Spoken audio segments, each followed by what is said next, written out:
महाराष्ट्राचे मुख्यमंत्री सन्माननीय देवेंद्र फडणवीस साहेब यांच्या महायुतीच्या सरकारने आत्ताच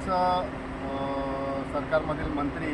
महसूल मंत्री सन्माननीय नामदार बावनकुळे साहेब यांनी मुख्यमंत्री पानंद रस्ता योजना बळीराज पानंद रस्ता योजना ही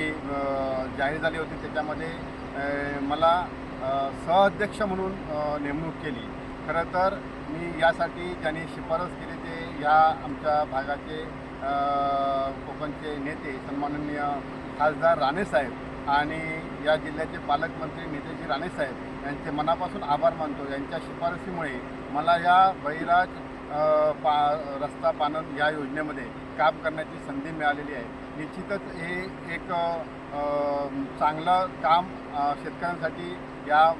योजनेच्या माध्यमातून करता येईल आणि निश्चितच मी ह्या तळागाळातील जे काही शेतकरी बांधव आहेत त्यांचा जो वर्षानुवर्षाचा या रस्ता असेल पानंद असेल याचा जो प्रलंबित प्रश्न आहे ते या सर्वांच्याच मार्गदर्शनाखाली विशेषतः पालकमंत्री नितेश राणे साहेब यांच्या मार्गदर्शनाखाली हा जो कायमस्वरूपी प्रश्न आहे तो मार्गी लावण्यासाठी पुढील काळामध्ये निश्चितच प्रामाणिक प्रयत्न करेन हा विश्वास या निमित्ताने मी तुम्हाला